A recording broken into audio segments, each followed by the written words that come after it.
Assalamualaikum warahmatullahi wabarakatuh. Bismillahirrahmanirrahim. Alhamdulillahirabbil alamin. Wassalatu wassalamu ala asyrafil anbiya wal mursalin sayyidina maulana Muhammad wa ala alihi wa sahbihi ajmain, amma ba'du. Selamat bertemu kembali dengan saya Muhammad Tajib di channel Kampung Ilmu. Channelnya orang-orang yang tetap istiqomah mencari ilmu. Pada kesempatan ini saya akan menyampaikan materi-materi dasar keislaman. Yang pertama, makna syahadah. Makna kalimat syahadat. Kalimat syahadat itu adalah asyhadu an la ilaha illallah wa asyhadu anna Muhammadar Rasulullah. Sahabat Kampung Ilmu yang berbahagia, syahadat merupakan hal yang sangat penting bagi seseorang. Mengapa? Karena syahadat adalah yang akan menentukan perjalanan kehidupannya. Mengapa syahadat ini penting? Karena syahadat ini, kalau syahadatnya itu benar, akan mampu merubah orientasi duniawi menjadi orientasi ukhrawi, yang secara langsung atau tidak langsung dapat merubah tujuan dan perjalanan hidup seseorang. Rasulullah Shallallahu Alaihi Wasallam pun mengubah kondisi masyarakat Arab dari kehidupan jahiliyah menuju kehidupan Islami dengan syahadat.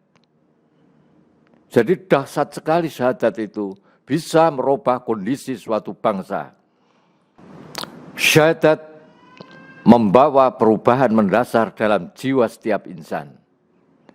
Syahadat merubah kondisi masyarakat dari akarnya yang paling bawah, yaitu dari sisi relung hatinya yang paling dalam. Ketika hati telah berubah, maka segala gerak-gerik, tingkah laku, pola pikir, kejiwaan, dan segala tindak tanduk seseorang akan berubah pula. Dan semuanya itu, pola pikir, perilaku, kejiwaan, dan seluruh tindak tanduk kita, aktivitas kita akan dimintai pertanggungjawabannya kelak di hari akhir. Setiap orang akan berhadapan dengan saksi-saksi mereka atas setiap perbuatan yang telah dilakukan. Allah Subhanahu wa taala berfirman di dalam surat An-Nisa 41, "Fa kaifa idza ji'na min kulli ummatin bi syahidin wa ji'na bika 'ala haula'i syahida."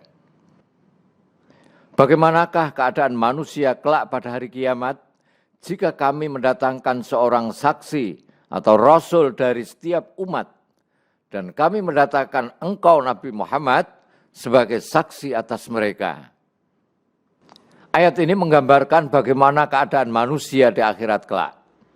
Allah Subhanahu wa taala tidak akan merugikan hambanya yang mengerjakan kebaikan walaupun sedikit, tapi malah akan diberinya pahala yang berlipat ganda atas kebaikannya itu.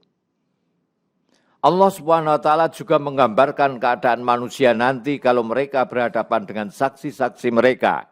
Saksi mereka adalah nabi-nabi mereka. Setiap umat akan berhadapan dengan saksi mereka. Saksi mereka adalah nabi-nabi mereka. Pada waktu itulah dapat diketahui siapa yang sebenarnya pengikut nabi dan siapa yang hanya pengakuannya saja yang mengikuti Nabi, tapi amal perbuatannya mendurhakai Nabi.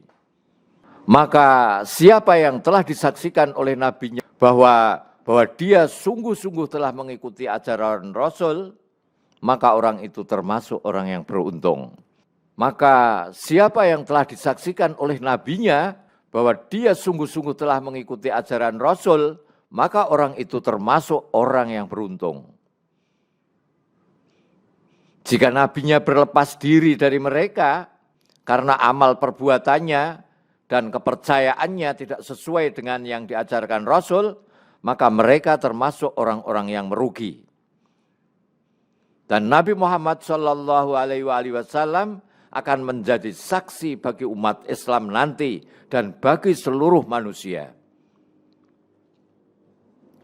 Allah Subhanahu wa taala di dalam surat Al-Baqarah 143 berfirman, "Wa kadzalika ja'alnakum ummatan wasatan litakunu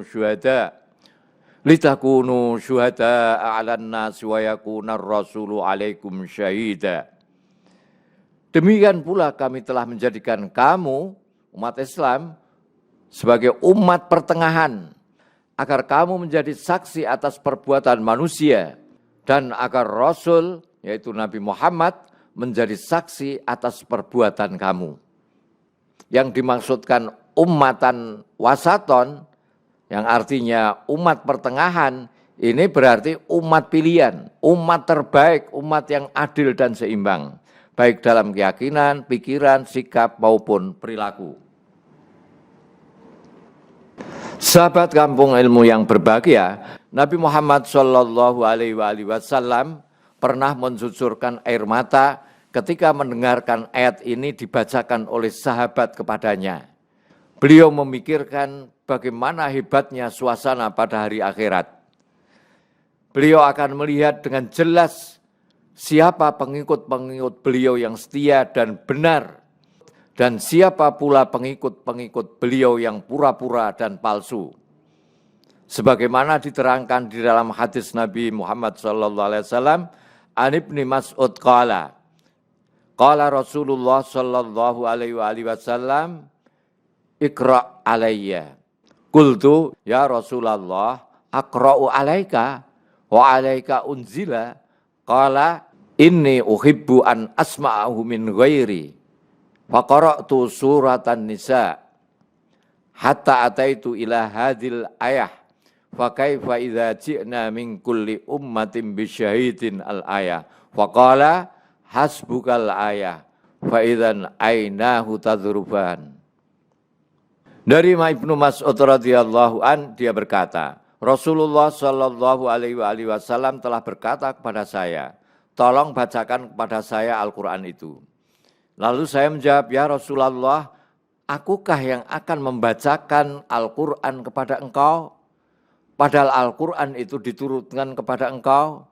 Rasulullah berkata, betul, tapi saya ingin mendengarkannya dibaca oleh orang lain. Maka aku bacalah surat An-Nisa. Ketika aku sampai membaca ayat 41, fa kaifa idza ji'na min kulli ummatin bi syahidin al-ayah, ini, maka beliau bersabda, hasbukal ayah, sekarang cukuplah sebegitu saja, dan air matanya bercucuran keluar. Hadis riwayat Imam Bukhari dan Muslim. Makna dua kalimat syahadat, syahadatain. Yang dimaksud adalah syahadat tauhid, yaitu persaksian bahwa tidak ada Tuhan selain Allah. Dan syahadat risalah, yaitu persaksian bahwa Nabi Muhammad SAW adalah utusan Allah. Sebagai makhluk yang teristimewakan dengan akalnya, manusia diberi amanah kepemimpinan di bumi ini, menjadi khalifah di muka bumi ini. Maka ia tidak akan dibiarkan begitu saja tanpa pertanggungjawaban. Hal ini mengharuskan manusia untuk mengambil sikap yang tepat, sesuai dengan posisinya sebagai makhluk yang berakal. Ia harus mengambil keputusan yang benar berdasarkan pengetahuan, yang bebas dari hawa nafsu, terlebih dalam penghambaan dan penyembahan. Persaksian manusia tentang Tuhan atau kesaksian manusia tentang Tuhan ini menuntutnya untuk menyembah, menghamba Tuhan itu. Allah yang telah menciptakan dan menjadikannya sebagai makhluk yang paling terhormat. Maka Allah tidak menghendaki jika manusia menghamba kepada sesama makhluk, itu sama dengan merendahkan dirinya sendiri. Allah telah mengangkat, memuliakan manusia supaya hanya menyembah kepada Allah. Maka kalau manusia itu menyembah kepada selain Allah, maka jatuhlah kehormatan manusia itu sendiri. Demi menjaga kehormatan manusia itu, Allah menurunkan petunjuk dan mengutus para rasul yang membimbingnya untuk menemukan dan mengenali Tuhan. Demi menjaga kehormatan manusia itu, Allah menurunkan petunjuk dan mengutus para rasul yang membimbingnya untuk menemukan dan mengenali Tuhan yang sebenarnya. Sehingga manusia tidak menuhankan selain Allah. Sehingga manusia tidak menuhankan selainnya. Bimbingan dan ajaran yang dibawa oleh para rasul itulah yang selanjutnya disebut Islam. Orang yang masuk Islam disebut Muslim. Banyak orang terdata sebagai seorang Muslim. Bahkan jumlah umat ini sampai 10 digit di dunia ini. Akan tapi jumlah yang sangat besar itu seakan tidak ada artinya sama sekali. Mereka seolah-olah lenyap ketika kehormatan agama, negeri, dan saudara-saudara mereka yang Muslim dinodai oleh bangsa-bangsa lain.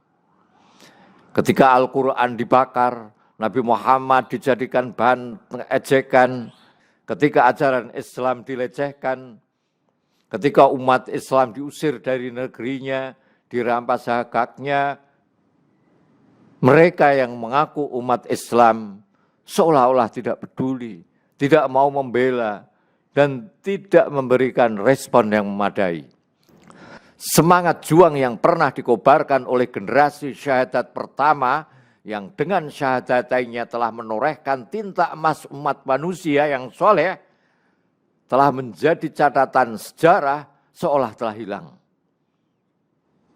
Generasi yang dengan syahadatainnya berani mengatakan tidak, ketika semua orang bertekuk lutut di bawah penindasan tiran, kezaliman jahiliyah, dan penyembahan terhadap batu-batu tuli dan kayu-kayu mati, harus dilahirkan kembali. Generasi yang dibesarkan oleh Allah dengan syahadatain, mendobrak kezaliman dengan keberanian berdasarkan tauhidullah, dan memperlakukan dunia dengan santun meneladani Rasulullah Sallallahu Alaihi Wasallam, harus dihadirkan kembali. Generasi yang hilang itu harus terlahir kembali ke dunia untuk mengagungkan asma Allah, untuk menjunjung tinggi sunnah Rasulullah, meninggikan panji Islam yang sebenarnya lahir untuk menang, bukannya untuk kalah. Islam itu lahir untuk menang, bukan untuk kalah. Islam itu unggul dan tidak terungguli. Al-Islamu ya'lu wa la yu'la alaih.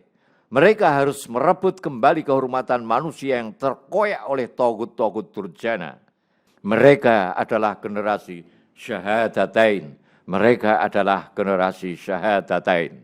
Assalamualaikum warahmatullahi wabarakatuh. Muhammad Ajib.